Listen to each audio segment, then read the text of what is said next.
Sesungguhnya manusia yang terbaik bukan hanya manusia yang mempunyai ilmu, tapi juga memiliki adab. Ilmu dibarengi dengan adab, maka akan muncullah generasi-generasi yang mumpuni, yang bisa membangun nagarinya, membangun negaranya. Tetapi kalau cuma ilmu aja nggak ada adab, akhirnya itu generasi-generasi yang kurang baiklah nanti yang akan memimpin negara kita ini.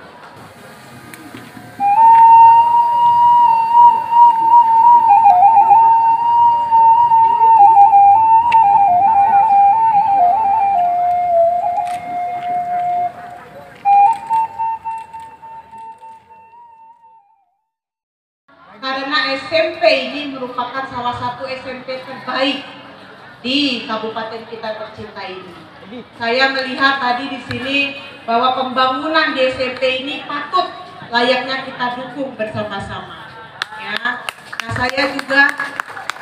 saya juga apresiasi kepada guru-guru terutama ya, karena di sini jasa dari guru-guru ini tak terhingga. Ya, saya di sini bisa menjadi seperti ini itu pertama karena orang tua.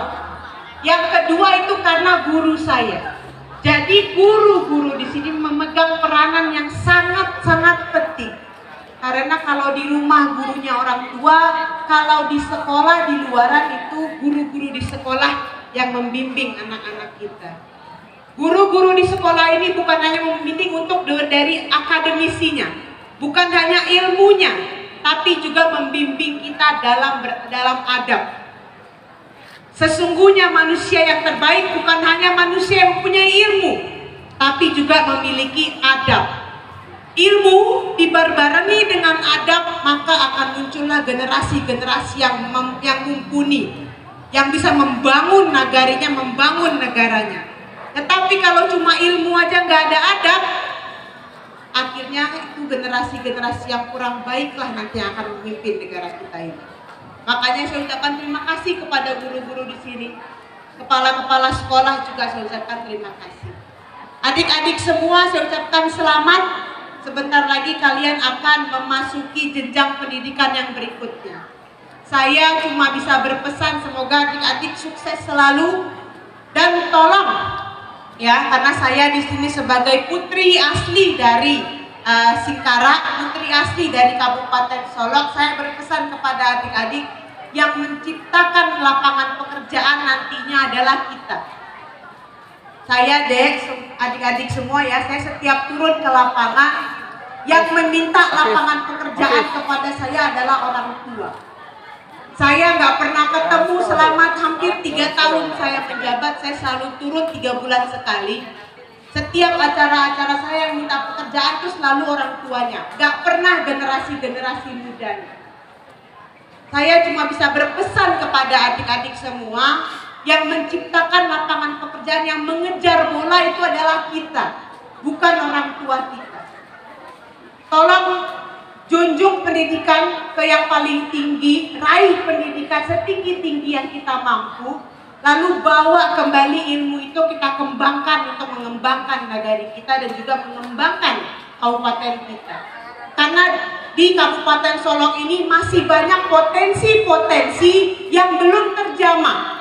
Masih banyak sektor-sektor yang perlu pembangunan, perlu sentuhan tangan dari generasi mudanya. Saya di sini sebagai putri asli Kabupaten Solok, saya ingin besok ini muncullah generasi-generasi terbaik dari Kabupaten Solok yang menjadi tokoh-tokoh, baik tokoh nasional ataupun juga tokoh lokal. Nggak apa-apa. Yang penting bagaimana generasi muda ini bisa membawa pembangunan balik ke kampung kita. Karena sekarang zaman ini susah. Rata-rata kalau ilmunya sudah bagus, sudah sekolah jauh-jauh, jarang pulang. Yang muda-muda ini. Ya, makanya tadi tagline-nya saya suka nih. Kembali ke kampusmu yang selalu menunggu baktimu. Ini bagus. Ya, kita sudah banyak generasi-generasi yang sekolah jauh-jauh nggak pernah. Ini kita butuh generasi muda, anak-anak muda mencari ilmu sejauh-jauhnya. Ilmu yang bermanfaat itu dipakai untuk membangun kampung kita sendiri. Saya harap besok akan muncul Atari yang berikutnya, akan muncul FPRD junior yang berikutnya. Mungkin ya, mungkin selama asal ada kemauan dari adik-adik semua untuk menggapai itu semua. Ya, kalau kita ada kemauannya, kita berikhtiar, insya Allah pasti akan kasih jalan sesuai dengan kemampuan dari kita sendiri.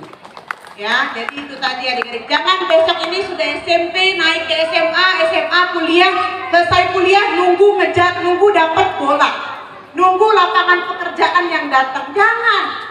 Ya, kita generasi muda, tenaganya masih banyak, otak jalan pikirnya masih panjang. Kita yang kejar bola, kita yang buat lapangannya. Mentalnya harus seperti itu, jangan mental melempem. Ya, udah sok ke SMP, SMA, di SMA saya lanjut kuliah enggak lah, kayaknya susah cari kerja. Belum dicoba udah melempem. Ini nggak boleh generasi muda ada yang seperti itu. Harus kejar bola, ya. Dengan keterbatasan yang ada, insya Allah kalau kita mau visinya ke depan jelas, kita bisa tahu, kita rancang misi kita bagaimana untuk mencapai visi tersebut. Tapi visinya harus jelas dulu supaya misinya bisa diatur. Ya, jadi itu untuk adik-adik semua. Bapak-bapak, ibu-ibu, seluruhnya hadirin. Saya sebagai Putri Solo di sini akan berusaha sebaik mungkin. Ya, bagaimana saya bisa membawa pembangunan terutama ke SMP ini. Tadi Pak Wali, Pak Kepala Sekolah menyampaikan beberapa aspirasi. Mau bus, oke. Nanti insya Allah kita masukkan, saya usahakan untuk di tahun 2022 ini. Karena memang saat ini kita di DPR sedang merancang anggaran untuk tahun 2023 dan beberapa anggaran tahun 2022 itu belum direalisasikan menjadi program. Jadi masih bisa ada usulan yang bisa kita masukkan. Ya, lalu juga untuk gedung sekolah, kebetulan adik-adik semua, saya ini di Komisi 5. Komisi 5 itu bidangnya infrastruktur. Makanya dari tadi aspirasinya rata-rata bus sekolah, gedung dan yang lainnya. Untuk Sumandi ini kemarin saya sudah kasih, itu kotaku sudah saya kasih Pak Wali ya. Lalu pisau juga ya, ini pisau Pak Wali, bukan pisau. Ya, saya bukan penjual senjata tajam. Jadi namanya PISEW, Pembangunan Infrastruktur Sektor Ekonomi Wilayah PISEW. Itu untuk jalan dan yang lainnya. Lalu program saya paling terkenal, mungkin ibu-ibu apa-apa udah tahu. Kalau adik-adiknya tahu kan yang paling terkenal program saya apa? Oke, gini deh, saya kasih kuis ya, biar semangat adik-adiknya. Saya kasih kuis. Saya mau ngasih beberapa pertanyaan yang bisa jawab dapat hadiah. Ya, ini semangat semua. Ya, nggak boleh dekat-dekat ke sana kayaknya. Saya mau kasih pertanyaan untuk adik-adik. Jadi kelas 9 kan, pasti udah belajar di sekolah. Saya mau tanya, angkat tangan. Ini untuk 3 orang ya. Pertanyaan pertama, apa fungsi dari anggota DPR RI? Karena rata-rata orang adik-adik terutama ya, mereka ini kritis, siang kritis. Nah, suka mempertanyakan anggota DPR kerjanya ngapain. Sekarang saya mau tanya balik, fungsi dari anggota DPR RI itu apa? Ayo. Yang baju hijau, maju sini adikku. Aduh cakep. Ya saya minder sebelahnya ini nih. Namanya siapa? Aisyah, kayak nama adik saya paling kecil namanya Aisyah ini ya. Udah cakep banget ya. Ini kembaran saya berarti ini nih. Oke, fungsi dari anggota DPR RI menyampaikan aspirasi rakyat. Terus? Membentuk undang-undang. Oke, duduk dulu ya. Terima kasih Aisyah. Itu fungsi. Kalau menyampaikan aspirasi itu bukan fungsi, ya. Itu memang tugasnya, bukan fungsi. Karena parle itu bicara, ya, bahasa Prancis. Parle itu bicara, orang. Jadi parlemen adalah orang-orang yang wajib bicara. Jadi kalau ada yang bilang DPR RI kerjanya ngomong dong, ya emang kerjanya ngomong. Iya, Karena yang punya program, yang punya anggaran itu kan pemerintah. Pemerintah di sini maksudnya adalah presiden dan kementerian. DPR tugasnya ngapain? Sebagai wakil rakyat, DPR tuh bicara, mengawal itu supaya benar kerjanya, supaya anggarannya tepat. Nah, tapi itu bukan fungsi. Ada yang tahu? Gak ada yang tahu ya? Jadi saya kasih tahu. Fungsi DPR RI adalah satu, fungsi pengawasan. Ngomong tadi itu masuk dalam fungsi pengawasan. Jadi adiknya sepertiga benar ini ya. Nanti ada yang tolong ingetin saya, dapat hadiah dari saya ya Aisyah ya. Itu satu fungsinya, pengawasan. Pengawasan itu apa? Itu rapat-rapat dengan kementerian, lalu ngomong, lalu turun ke bawah. Sekarang ini saya sedang melakukan fungsi saya, yaitu fungsi pengawasan. Yang kedua itu fungsi anggaran. Mana tadi? Oh, nah sini. Bagus. Namanya siapa? Pratama, 9A. Bagus. Tadi fungsi apa yang kedua? Fungsi anggaran. Mengawasi anggaran APBN yang dikeluarkan pemerintah. Oke, betul. Menentukan dan mengawasi anggaran. Lalu yang ketiga? Di legislasi. Nah ini, tepuk tangan untuk siapa tadi namanya? Yuda. Fungsi legislasi. Kalau fungsi legislasi itu ngapain? Ini Legislasi dari kata-katanya aja. mengawasi legislatif.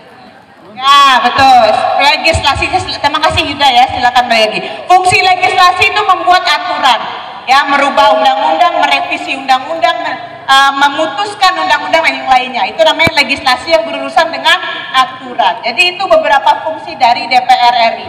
Sekarang pertanyaan kedua, saya mau tanya lagi. Ya, Komisi 5, mitra dari Komisi 5 di DPR itu siapa aja? Mitra dari Komisi 5, sebutin dua aja. Gak ada yang tahu nih. Mitra dari mitra DPR di Komisi 5 itu apa aja? Gak ada yang tahu. Pertanyaan gampang deh. Ada yang tahu umur saya berapa nggak? Ada yang tahu nggak umur saya berapa? Ternyata takut untuk jawab, takutnya nanti dikiranya ketuaan. Ada yang tahu umur saya berapa? 28, alhamdulillah ya Allah, korupsi 2 tahun tuh. 30 tahun tadi siapa yang jawab tuh? Gak ada yang mau hadiah? Ya udah, berarti gak ada yang mau hadiah.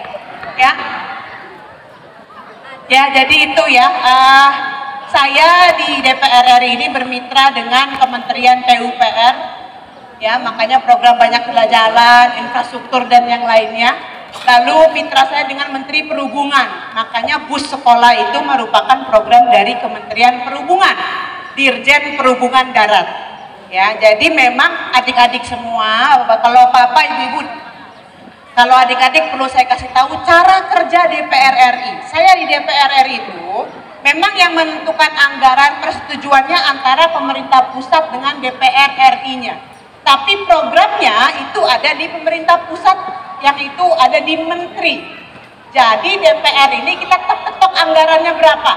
Misalnya untuk PUPR anggaran tahun ini nggak ada refocusing, jadi 100 triliun. Itu kita yang menentukan, masyarakat, wakil rakyat yang menentukan. Tapi programnya apa saja, kemana larinya, itu pemerintah pusat, yaitu menteri dan juga presiden yang menentukan. Ya, jadi itulah tugas dari anggota DPR RI. Nah, saya sebagai wakil dari Sumatera Barat, kebetulan saat ini paling muda juga ya, jadi generasi muda besok sudah ada harapannya untuk di politik di Sumatera Barat. Karena saya membuktikan bahwa untuk Sumatera Barat, generasi muda ini sudah mulai dipercaya untuk menempati tempat-tempat yang strategis untuk membangun provinsi kita ini. Kalau dulu image-nya Sumatera Barat gak mungkin yang muda yang duduk, sekarang saya mematahkan mitos itu. Saya berhasil dipilih oleh Sumatera Barat untuk menjadi wakilnya di DPR RI. Waktu kepilih umur saya masih 7 tahun. Ya, 26 mau ke 27 tahun. Sekarang saya umurnya 30 tahun. Ya, jadi untuk generasi muda sudah ada nih spotlightnya, udah ada contoh-contohnya. Ya, mungkin nggak? Mungkin. Yang penting tadi visinya ke depan apa, misinya baru jelas apa. Kalau visinya aja nggak jelas, apalagi misinya, gimana cara mau ke sana? Ya, jadi itu pesan saya untuk adik-adik semua. Nah, untuk apa-apa ibu-ibu, saya sebagai wakil rakyat dari Sumatera Barat di sini saya sampaikan saya siap untuk bekerja sama. Tolong kalau Pak Wali sudah komunikasi, Pak Walinya nih orang hebat, sering jemput bola. Pak Kepala Sekolah tolong buka komunikasi dengan saya. Kira-kira kedepannya apa lagi yang diperlukan untuk SMP ini? Saya sebagai putri asli di Singkara, saya akan berjuang sesuai dengan kemampuan dan tupoksi saya. Bagaimana pembangunan itu bisa direalisasikan ke depannya. Yang pasti untuk bus sekolah tadi pas sampaikan, saya langsung sampaikan dengan staf saya di Jakarta. Mereka sedang buat usulannya dan nanti akan ada staf saya menghubungi. Mungkin Pak Kepala Dinas saja ya? Atau Pak Kepala Sekolah dihubungi untuk persyaratannya apa saja untuk mengajukan usulan tadi. Kalau gedung sekolah nggak perlu proposal, saya orang yang Pak Wali itu ngangguk-ngangguk. Saya orang yang paling nggak suka proposal. Ya, karena untuk jadi DPR itu gampang aja. Kita nggak perlu proposal, kita sebut aja.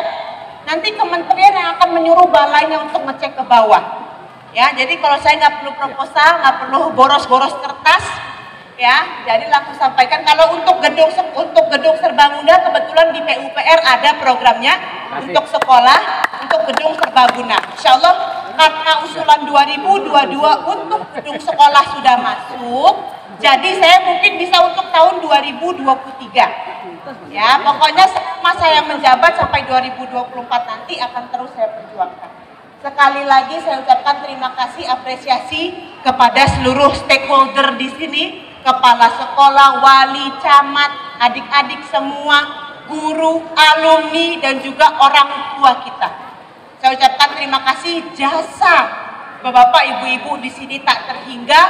Jazakumullah khairan. Semoga Allah membalas seluruh jasa-jasanya dan juga memberikan ampunan dan hidayah kepada bapak-bapak, ibu-ibu semua.